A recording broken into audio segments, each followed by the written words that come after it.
So you've been at Black Public Media under its various names for the last 14 years? About 16 years. I came in December of 2001, and I was hired actually to run the grant-making program. And I walked in my first day, and there were a bunch of proposals. This is in hard copy days. There were a bunch of proposals sitting around my office waiting to be entered into the database that nobody knew how to work. And so I came in and figured that out, and have spent the last 16 years working there, developing programs, supporting independent filmmakers, and advocating for Black stories on public media as well as elsewhere. I went from grant making to the director of program development and acquisitions. We launched the Afropop series while I was in that position, and then when Jackie Jones, who was the executive director, left, I kind of was the interim, and then the board said, what are we looking That's for? how you do it. She's right here. You stick around long enough. Stick around, you know? And so that's what brought me here. And can you describe a few recent projects that Black Public Media has been involved with that people in this audience may have heard of or have seen? Well, I think our most popular right now is Oscar-nominated I Am Not Your Negro by Raoul Peck. We are one of the funders of that project. If you tuned in last year to watch Maya Angelou and Still I Rise, Lorraine Hansberry, which has played here at the festival and will be broadcast in January on PBS. And recently, if you are familiar, Pops, which is a web series about African-American fatherhood, is currently playing on Storycast, which is Indie Lens's YouTube channel. So can you talk about the obstacles that you see filmmakers facing, minority filmmakers facing today? It's interesting because in my 16 years at NBPC, Black Public Media, the obstacles haven't really changed. Obviously one of the major obstacles is funding.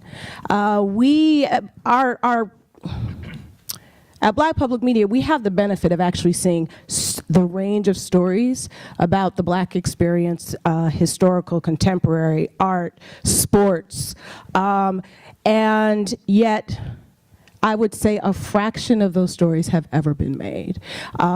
If we had all the money in the world, we'd be able to fund a lot more, but we don't. Our support comes from the Corporation for Public Broadcasting, and it's not a lot of money, but it's money, and we try to ensure that our funding either sees the development of the project, giving them enough so that they have a working sample that they can go out and identify additional sources, or we try to come in at the finishing line, because oftentimes our filmmakers, when they do receive some of the funding, it's not, as a documentary filmmaker, at some point you're like, I need to shoot more, I got to clear rights, I need more money. And so we try to come in at that point as well, those crucial points for the filmmakers. So funding is a major hurdle for our filmmakers. And I think the advantage that we have, again, as the filmmakers come to us, my staff is actually very diverse in terms of the African diaspora. We have Caribbean representation. We've had African representation. I mean, one of my colleagues was from Nigeria, and we had a number of films that came from Nigeria. And he would look at the work samples, and we would have discussions. And he would go home to his mom, especially if they were historical docs set in Nigeria, and his mother would say, well, I don't know if that was true. And so he would be able to come in and inform us as we were making some of those decisions around funding. But that's not the real world for when these projects go out into places like a Ford Foundation or a Sundance, when they have to compete with all these other types of stories.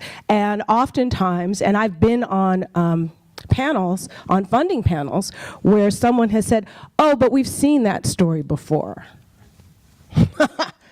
Are you kidding me? I've seen many, many stories about the Irish experience. Why is it that we can only have one or two stories about the Haitian experience or an African-American experience in war? There are so many other stories that we need told to really diversify our experiences so that it's not just a one-way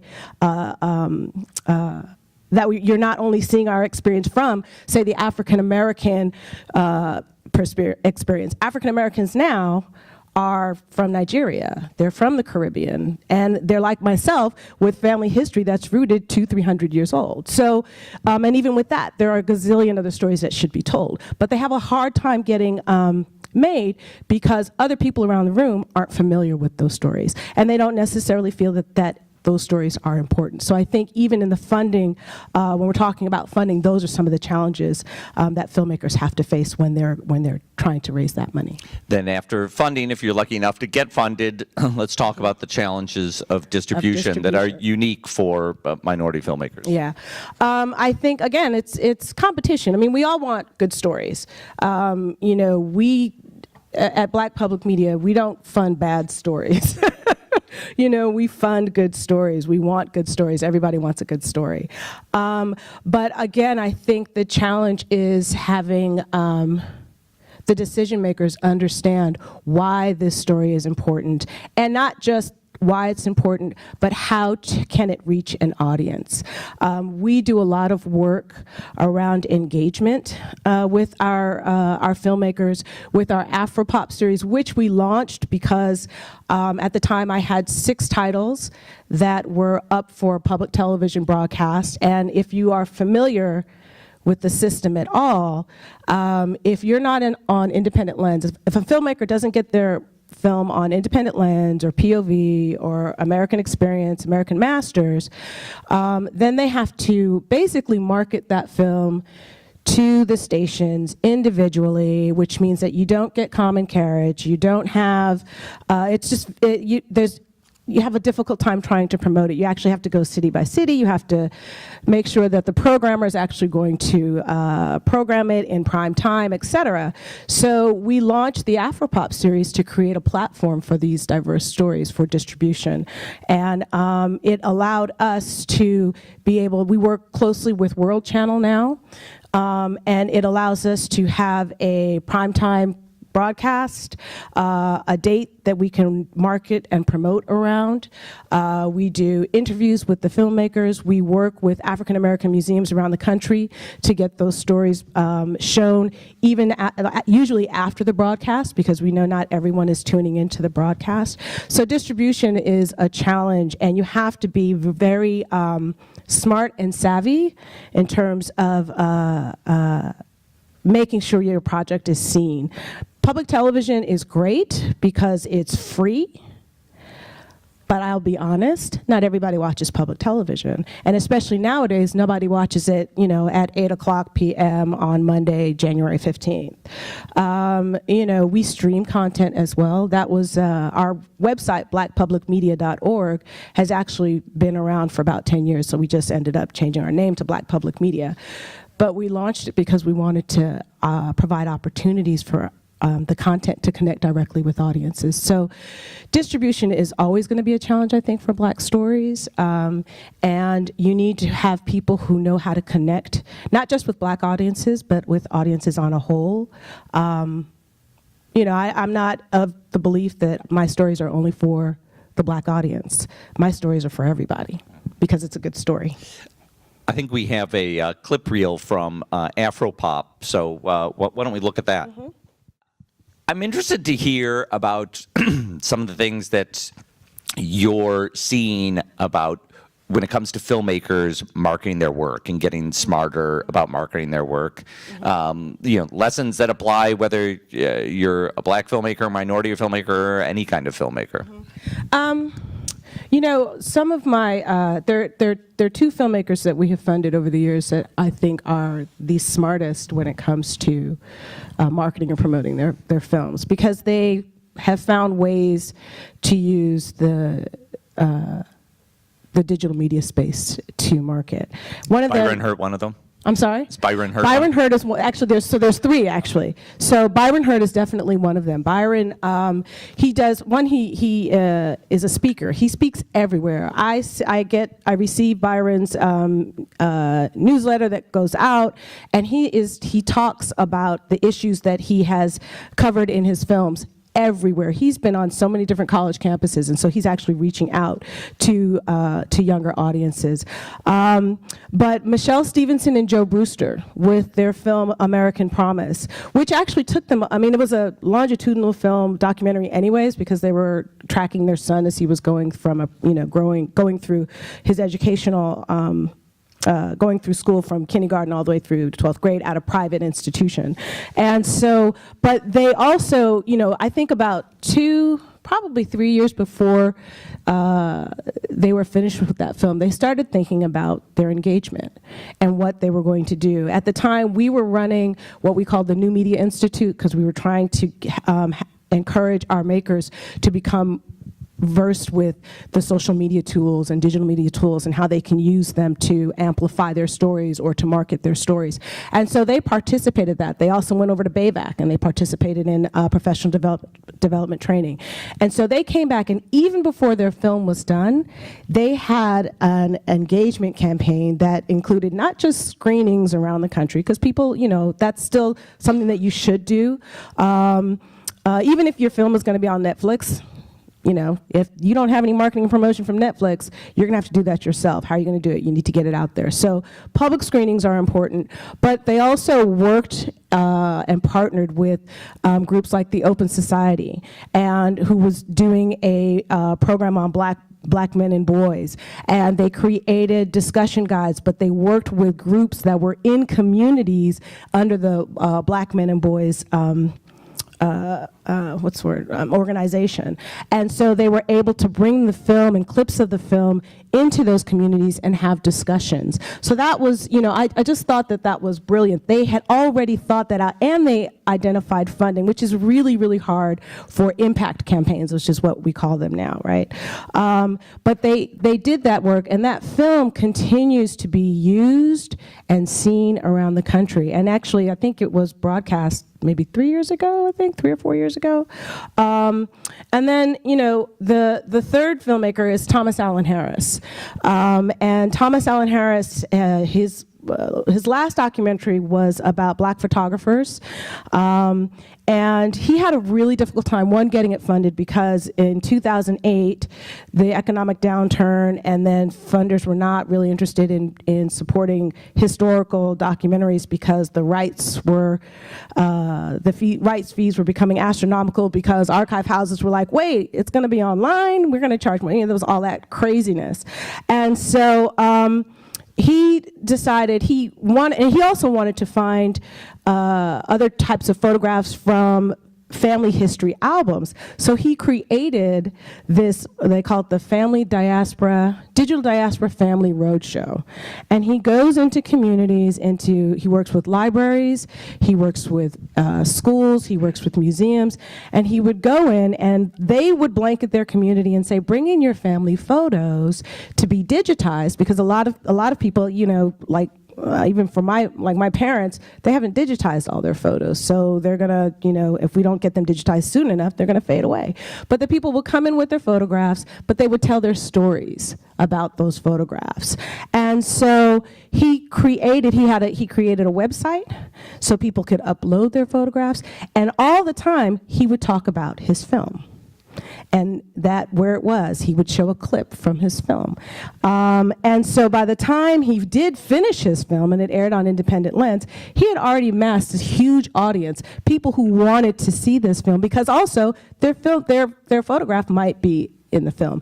And he's actually spun the Digital Diaspora Family Roadshow, that's a lot, into a new public television series called Family Pictures USA. Another thing I want to say about about developing these projects that will take you out on the road is there's money for that. There are speakers fees. I think of Dawn Porter, who made the film Gideon's Army and Trapped. She does a lot of speaking. I think of Lacey Schwartz, who made Little White Lies. When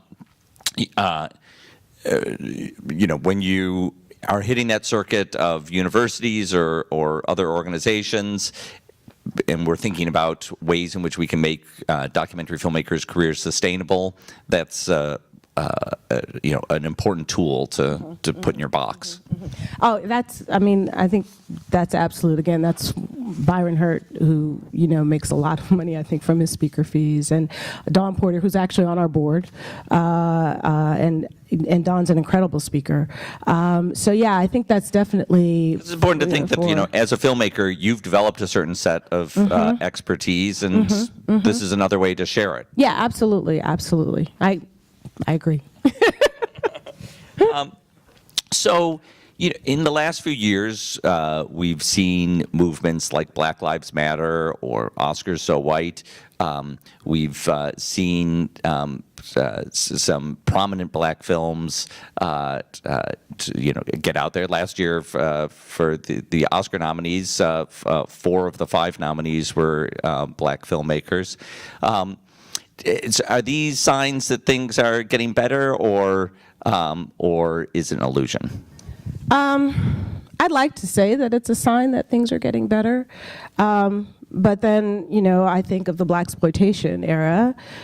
You had a lot of content, a lot of films being made by black filmmakers, some of them quite outlandish stories, but, stories nevertheless. And then it just kind of fell off. Now, the filmmakers, some of them were able to go in and spin and have really wonderful careers making films that weren't necessarily all black films. I mean, like Stan Lathan continues to make work. So I'm hopeful that there's a tide change, but I also have to, I'm a little concerned about the fact that with the move, with the growth of digital platforms and the move to create stories for those platforms, VR, AI, and knowing that in technology right now there is a lack of diverse voices, but yet that's where all the money's going to.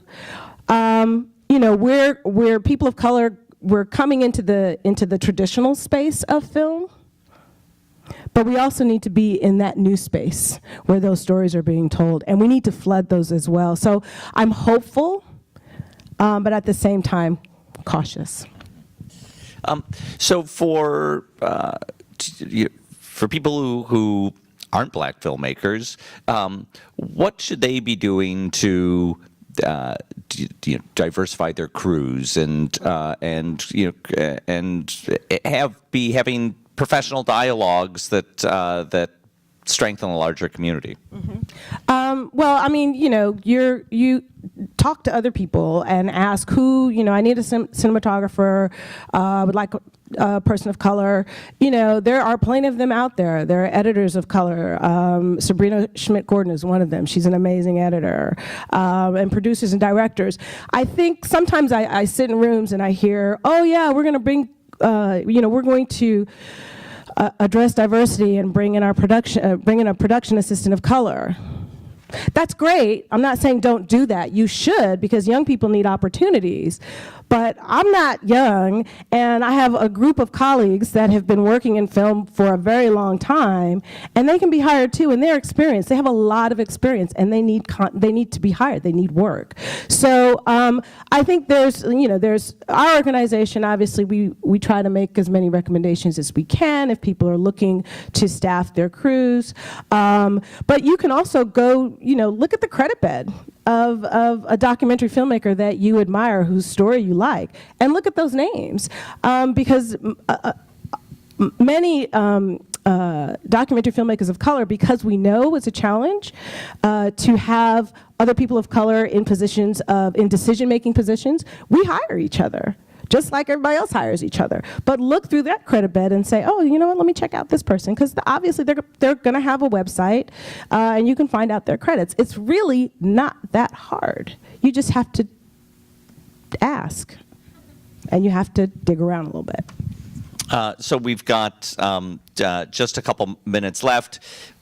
We're in a difficult political climate right now for public media. Lots of people in positions of political power who don't value public media. What are the conversations happening inside public media, and and what can people who are just fans of it, do to make sure that it continues? Well, write your congressman. Please, please write your congressman. Tell them how much you want to preserve public media. I think that's really, really, really important. Our funding comes from the Corporation for Public Broadcasting, and if there are cuts to public media, there will be cuts to us. And if there are major cuts, I know that CPB will want to preserve the stations, and in particular our stations in rural communities who actually rely a lot on CPB funding because they don't have enough of a membership base to really earn enough income to offset the cost of running the station. So those stations will be eliminated if CPB can't support them. So I can't stress enough for you to contact your congressman and tell them how much you appreciate. Of course, if you're based here in New York, a lot of our congressmen, they really do support public media. But if you have friends, or if you're not from New York, if you're in one of those other places, areas, states. They're a little bit more conservative, and not to say there are many conservatives that do support public media, which is why we're still here today, because they believe in that the public should have access to balanced and fair media. But again, call your congressman, but also support become a member of WNET, become a member of your local public television station, and support the consortia. You mentioned earlier there's 5 of us. We're Black Public Media. There's the Center for Asian American Media. There's Latino Public Broadcasting, Pacific Islanders in Communication, and Vision Maker Media. They're they support the Native American stories. And we're all nonprofits, but we support the development of our stories and distribution of those stories through public television, and the development of producers and content creators of color. Leslie Fields Cruz, thank you very much for being here this morning. Great, thank you. Thank you very much.